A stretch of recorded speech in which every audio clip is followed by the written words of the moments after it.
Hello, we're here on the set of Tax on the Couch with a little special feature dealing with the ability of self-managed superannuation funds to borrow under the recent changes to the superannuation law. Now, just as a quick summary of those changes before we get into the guts of the matter, there's a new section, subsection of Section 67 of the SIS Act, subsection 4 capital A, provides that a fund can borrow money if the money borrowed is applied for the purchase of an asset.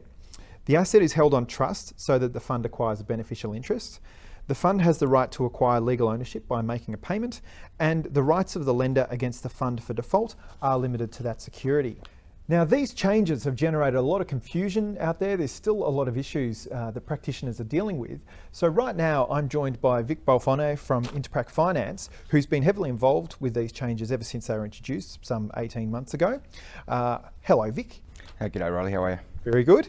Now, you're here to help us go through some of the challenges which you have personally been involved with, and obviously you've been involved with a lot of people trying to use these provisions to then obviously buy assets and so forth. So first off, one of the biggest issues that people have been facing is personal guarantees, and obviously the ATO has had something to say about this. Can you elaborate? Yeah, absolutely, Riley.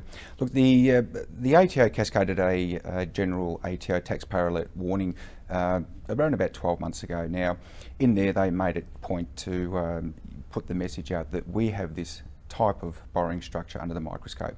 Now, one of the key points there that has created, I guess, a huge degree of fear and conservativeness across the board is, the fact that the member will offer a personal guarantee. It does that contravene the SIS Act. We look at it twofold. First of all, the SIS Act stipulates this is a limited recourse loan, that the lender has no right to any other underlying assets other than what it was lent upon. Second, twofold, is that there is a personal guarantee required from a lender in most cases. Now, under a personal guarantee, the ATO's, concerns are that the bank will still have recourse against other SMSF assets over and above the limited recourse provision. By going through the guarantee Correct. To the member and back into the fund. Exactly. Now, from the last 18 months or so, I've been in regular contact with the likes of the banks, their legal departments, and they assure me that their financing deed specifically stipulates that there is no future recourse from the member under the personal guarantee to the other SMSF assets.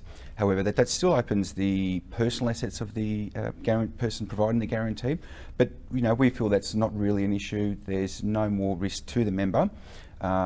If we compare that to a company borrowing arrangement where a director offers a guarantee, the director's assets personal assets are still somewhat at risk. So there's no difference to no different to a company borrower with a director's guarantee under this arrangement.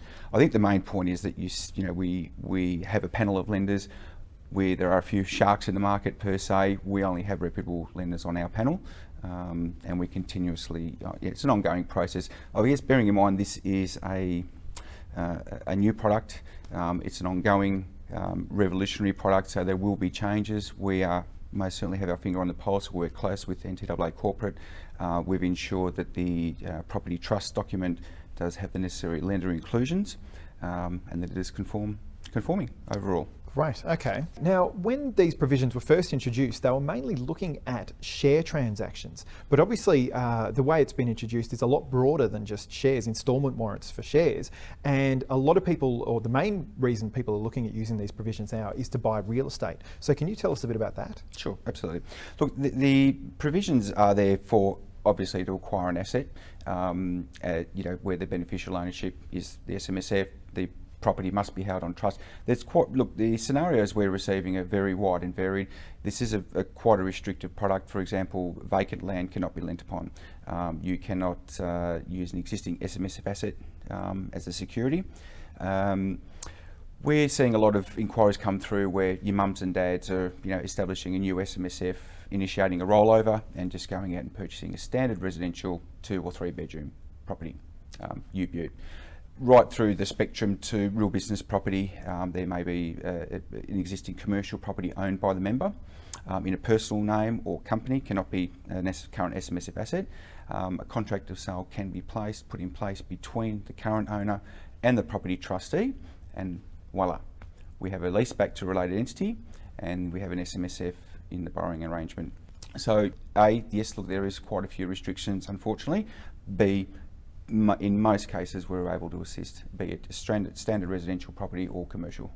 Okay, so you've highlighted a few traps there. Are there any other traps people should be aware of? Oh, absolutely, Riley.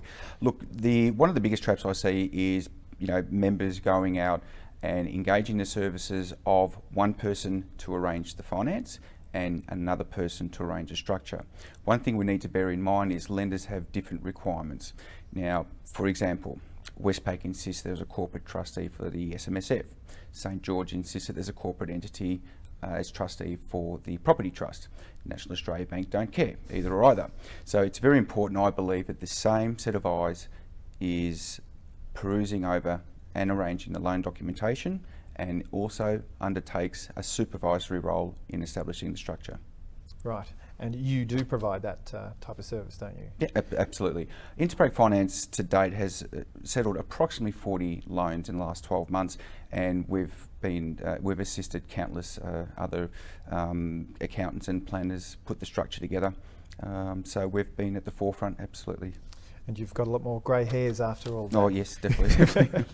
Excellent. Well, if people do want to obviously get in contact with you about this, maybe to get some information or to enlist your services, how would they go about doing that? Yeah, look, Interprac, we have a free call 1-800 number or www.interprac.com.au. Give us a bell and we'll see how we can assist. Great. All right. Well, thanks very much for talking with us about this very important issue today. Great. Thank you, Riley.